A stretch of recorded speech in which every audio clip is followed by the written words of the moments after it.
All right, Shalom. All right, Shalom, Shalom, Shalom. All right, welcome in uh, to this epistle this morning. It is Today is December 8th, 2025 AD. We got some news this morning. Came in yesterday from BP Earth. Uh, people that like to land back off of other people's videos. What's his name? Dabu77 or something. So this chariot right here popped up. Let me turn this music off. This chariot popped up, I guess, a couple of days ago, from behind the sun. Now, what you're looking at is a picture of the sun. All right, and what they do is they put a black circle in front of the sun, so that way they can get a visual of anything that's around the sun, or the light, or the solar flares, or the CMEs, coronal mass ejections. So this camera is usually going like all day. All right, you can go on their website and watch it. Somebody caught this on there. I think it was BP Earth. He saw it too. All right. Now the odd thing is that this circle that's in the middle, the small circle, I think that represents the size of the sun right here, and this is like the light from it. All right. Um. Now, if not, I think this big circle is the sun, but I'm pretty sure it's the small circle right here. But it shows you the size of this chariot compared to the sun. All right, it's huge, almost as big as the sun. Look how big it is right here. And what they did is they took still shots of it as it was moving. All right, somebody caught it. They saw it sitting there in the sun. Then it went behind it, right there, and then boom, out in the open.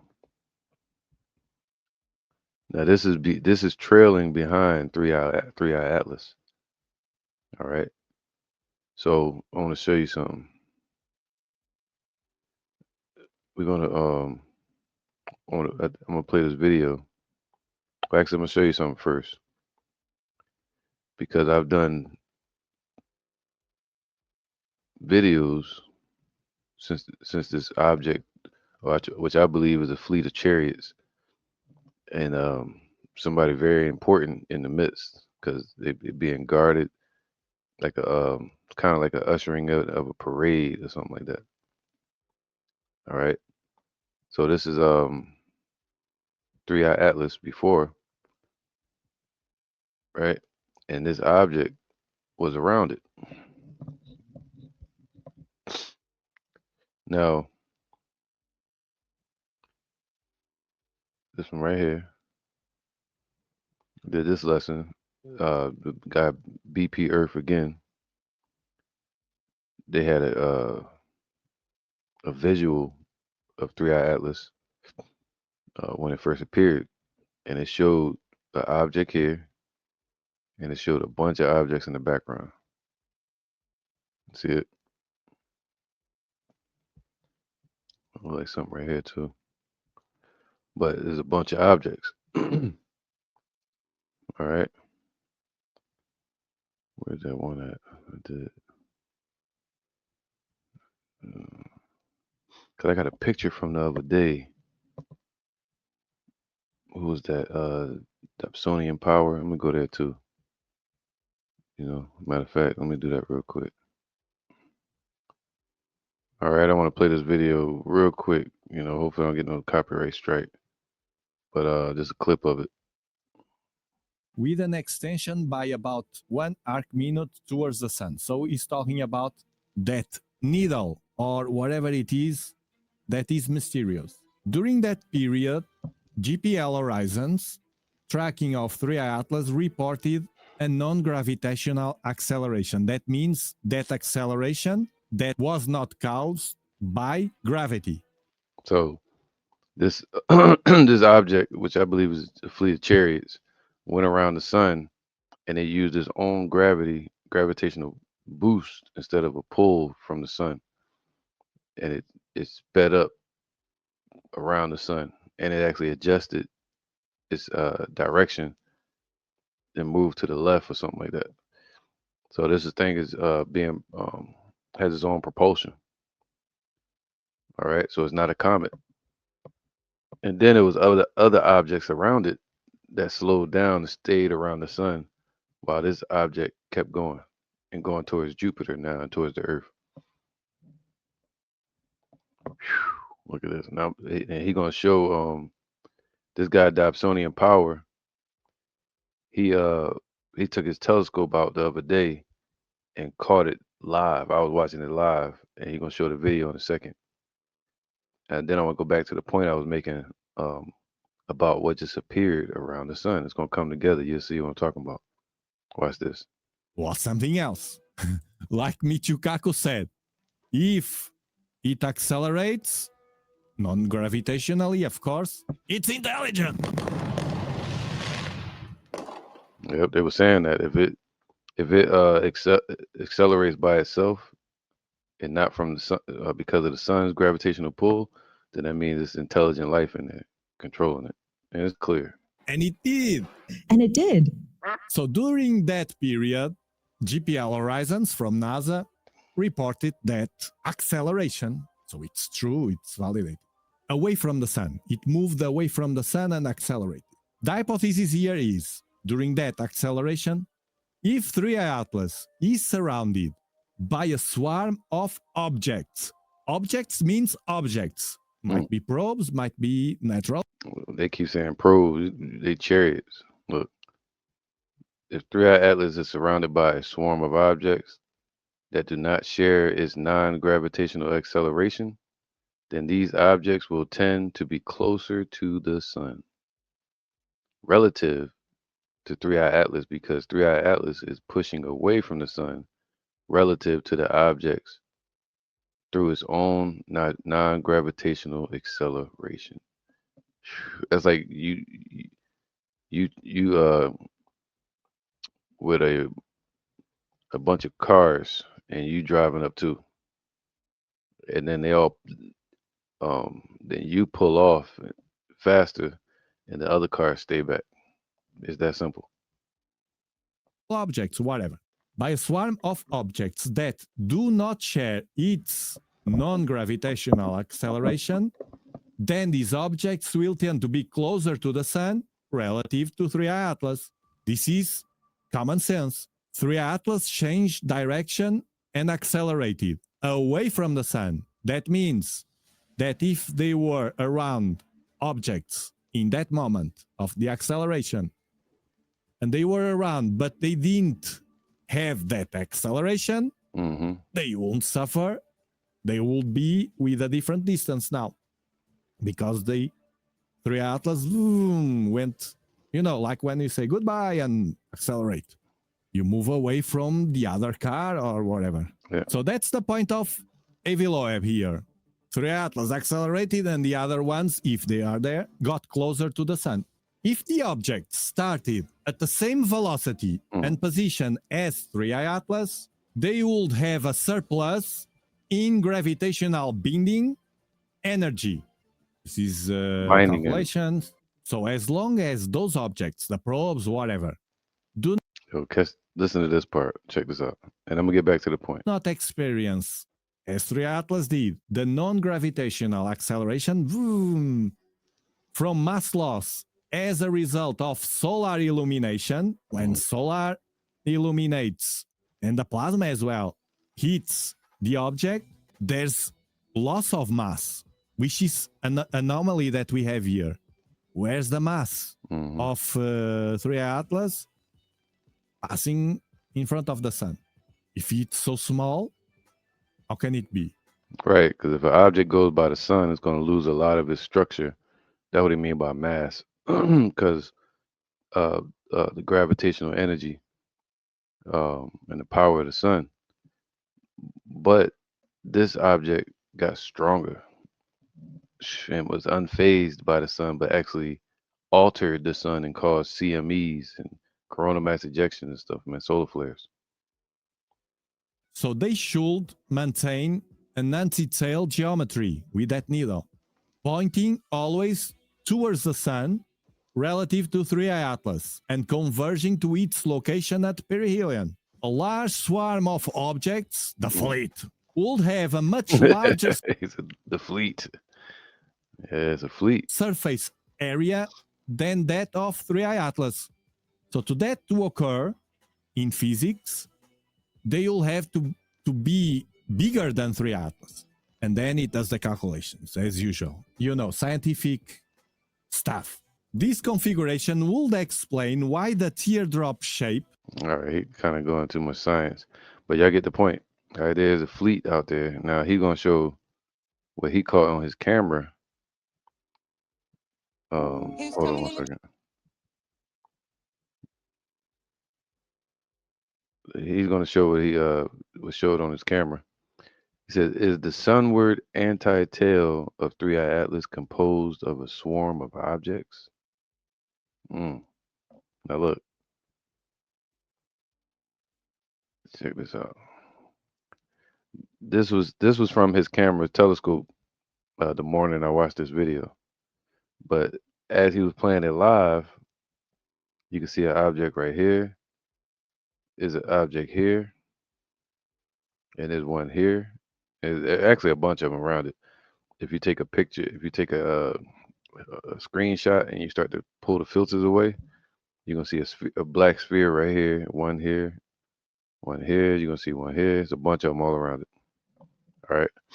I did it on my phone. Maybe I'll do a video and show it what I got. But check this out. You're gonna see it moving right here.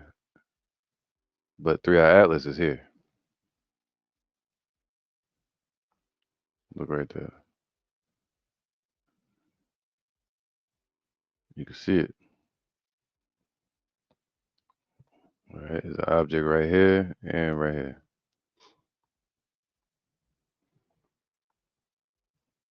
All right. So again, and they were wondering what the heck this is. Share this tab here. Right here. And this was 3i Atlas right here. But this was around it. So now today you have this. So let's play a video from BP Earth and see what he has to say. All right. Now, mind you, I did a lesson on these same type of objects about the air battle of Stralsund in 1655 and the celestial event over Basel or Basel. Right, celestial event, and they all saw chariots in the sky, and it was thousands of them. It was hundreds of them. All right. The red like fire chariots, and you got dark ones, black spheres. Remember this one I did the same lesson. I was talking about this chariot that popped up. All right. You can go back and check this video out. It's called The Air Battle of Stralsund 1655 on Lions Den main page, YouTube. You have this one. It shows that they knew these chariots were glowing. They got like mountains in the sky, that the scriptures say.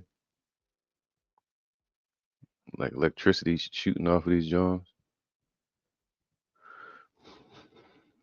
Remember this one? They said it like a giant pillar was in the sky. This one right here is very evident. All right, the celestial event over Basel or Basel, which I think is Basel, on 7 August 7th, 1566. All right. It was a celestial event where they saw chariots. So let's go to BP Earth. I want to play this video of him talking about what happened the other day.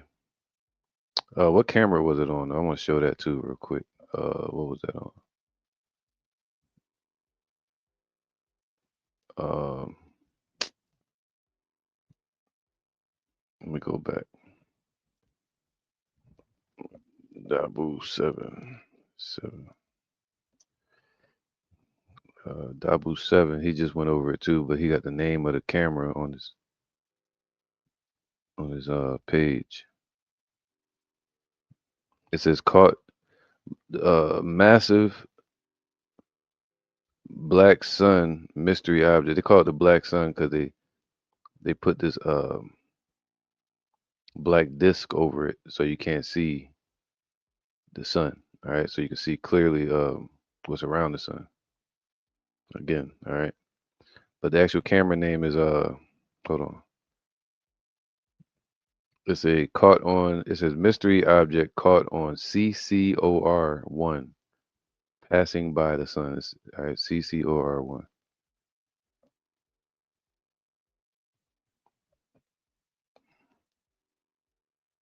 Let's see if we can watch it. All right, so it's this right here. Oh, okay. I guess you can watch it live. And this is how it looks. It's called the CCOR coronagraph. All right, so you can see the coronal mass ejections. Well, something just passed behind it and came out this side, and they caught it on camera.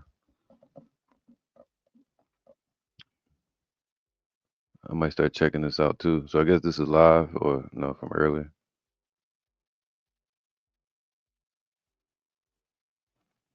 Wow, that's crazy. All right. So CCOR 1. All right, 1 camera. Let's go to 2. Wow. And this is 3. Wow, I might start checking this out myself. I'm gonna save this right here for later. That's cool. All right, so now let me get to the video with BP Earth real quick. Let's check him out. 25. Guys, you're looking at some very amazing images. You're looking at LASCO C3, and it's one of the satellites that are listed on our website at bpearthwatch.com. Now, what you're seeing is an occulter disk that is... Wait, he said LASCO C3. So which one is that one? Coronagraph. LASCO C3 coronagraph. Oh. So this is C3. We were just looking at C3 right here. Okay, so he's looking at that one. That's the one he watched. Cool, okay.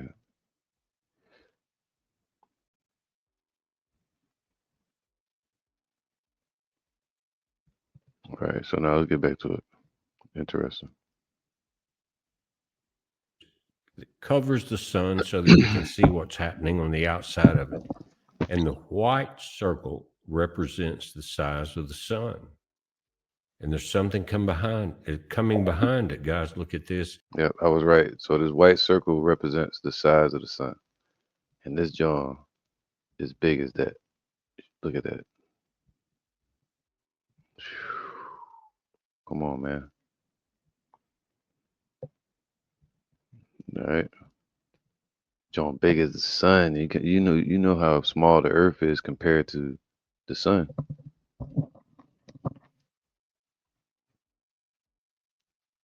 And then here in the latest image, we know that Atlas 3I just went behind the sun a few weeks ago, and it still hasn't, it's right in the middle of perihelion, and it's headed towards Jupiter. One of the first things that we talked about, and so did Avi Loeb, was the fact that it was coming in retrograde, which would make it extremely easy for it to drop off probes on all the inner solar system planets. They keep saying probes, but it's a fleet of chariots, man, inside of a force, what looks like a force field. Um, and yeah, you can say dropping them off. You know, their terminology be kind of odd. You know, they say dropping off probes. You know, the angels ain't probing unless they watching on the earth. You know, watching the elect, things like that, watching over the wicked. But yeah, these are chariots, man. It probes. Like when they saw a Muamua, they said cigar or tic tac. They always try to make things small. Look at that. What is this? Now, again, Atlas is moving out to the right of what you're looking at now. It's just past the orbit of Mars, but it's headed into what's called the Hill of Jupiter. And that Hill of Jupiter means that when Atlas gets there, it will be controlled or at least affected by the gravity of Jupiter itself. But look what's coming behind the sun now.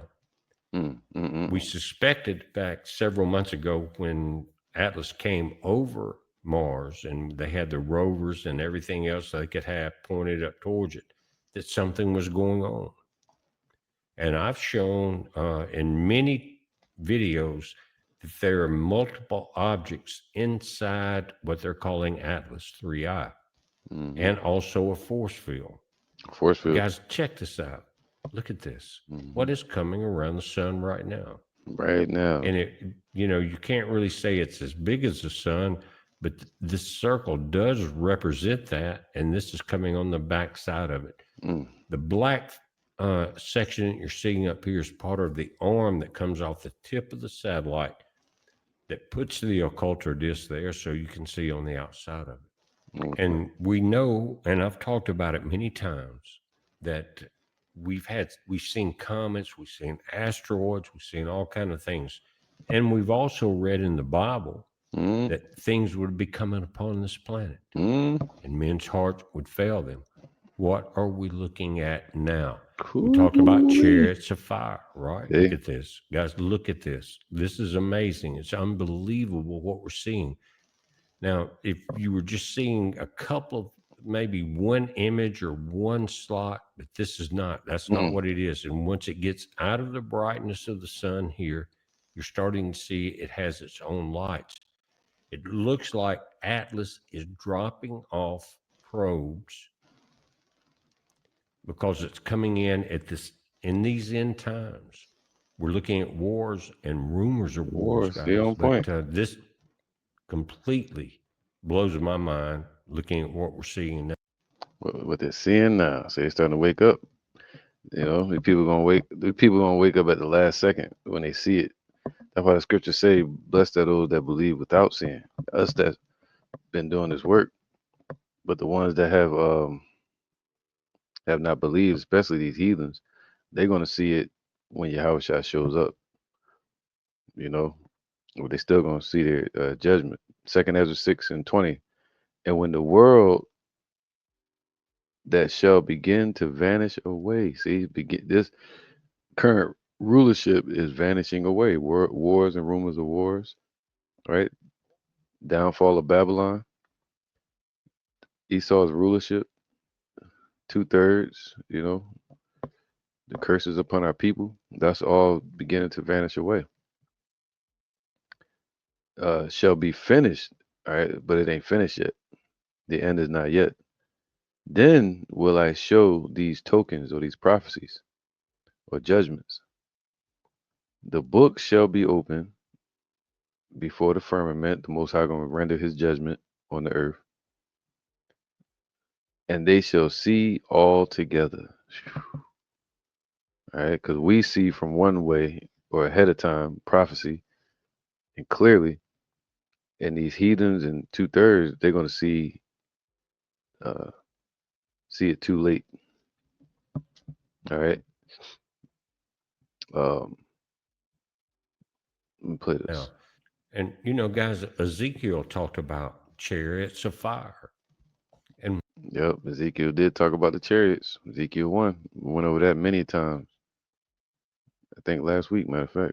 When you talk about the sky going dark and everything blocked out, if an object this size, which is indicated by that it's very close to the size of the sun by this circle here, look at that. Right. It might not be the size of the sun, but it's close to it. And again, the black thing here is the arm.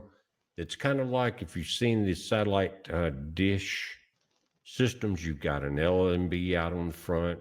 It's focused back on the dish. That's basically what this is, but it is blocking out the sun so we can see what's outside. Are we in those days and times? Mm. After He said, "Are we in those days and times?" Yes, we are. Let's get that real quick. I'm gonna go to Second Ezra 9 first before I get this other precept. Second Ezra 9 and 1. And he answered me then and said, "Measure thou the time diligently in itself." All right, we're measuring the prophecies, the tokens.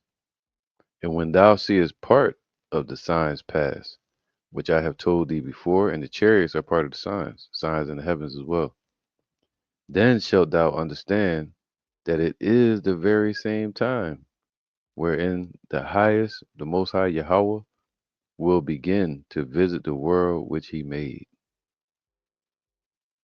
Therefore, there should be seen earthquakes and uproars of the people in the world, then shalt thou well understand that the Most High spake of those things from the days that were before thee, even from the beginning. All right. So, but also right here, let me get this. Uh, 1 Thessalonians 5 and 4, because this is important. 1 Thessalonians 5 and 4. No, let's go to 1. But of the times and seasons, we in those times and the season, brethren, ye have no need that I write unto you. For yourselves know perfectly that the day of the Lord Yahweh Shai so cometh as a thief in the night, unexpectedly, man. That's why it look like he creeping, you know,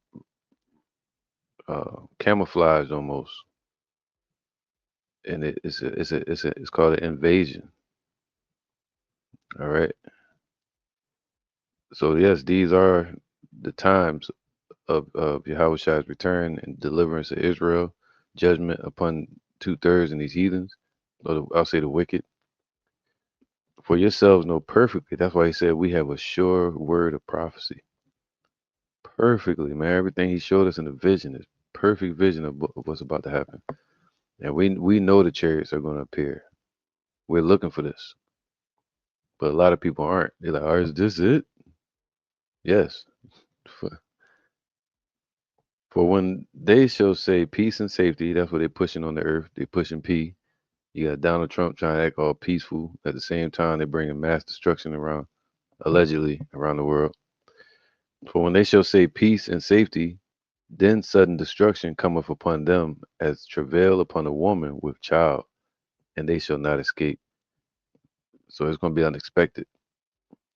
So we can't sit back and wait for people to be alarmed or to show that they see it. We got to see it, be confident in what we see and what the Lord told us, and become proactive ahead of time.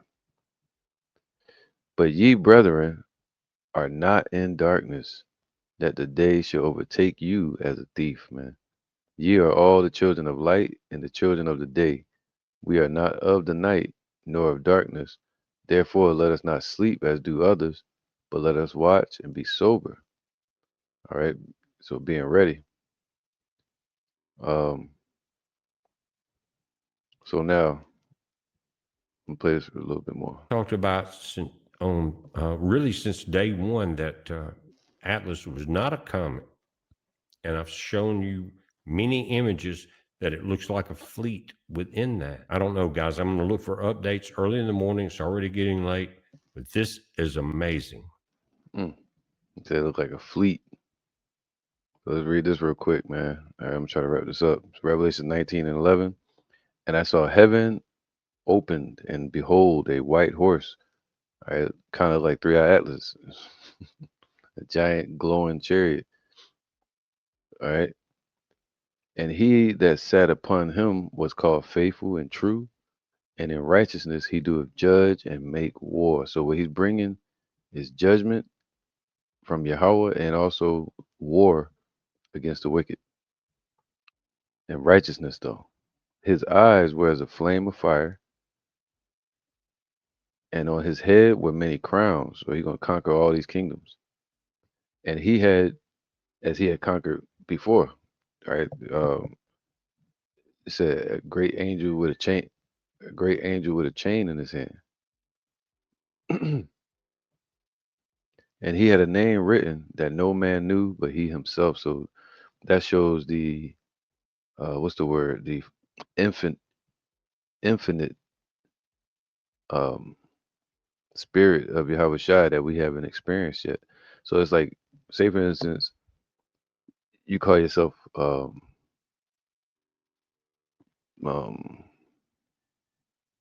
austere or strong, fast, but it's still somebody say they know you for these characteristics, but that's still you the one that know who you are. You know, there's still an essence of yourself that nobody knows but the Most High. So that's what the scripture means. That there's um a level of Yahweh Shai that we'll never know, or as man or humanity, because we're finite and He's infinite.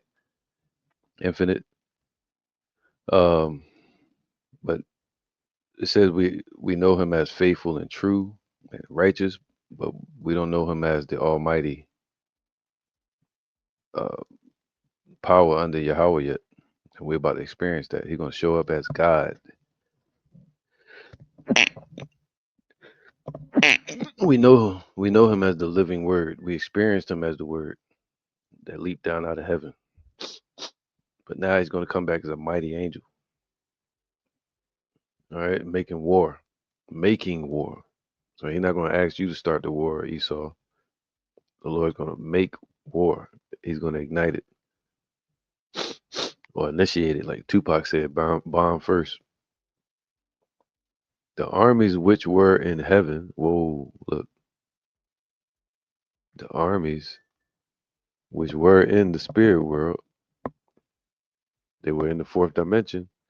Now they're coming into our galaxy, into the third dimension. Uh, and the armies which were in heaven followed him upon white horses. Right? Not meaning they're going to be white, but glowing. All right? They got their own glow. Clothed in fine linen, white and clean. So the angels, they got on white garments, glowing.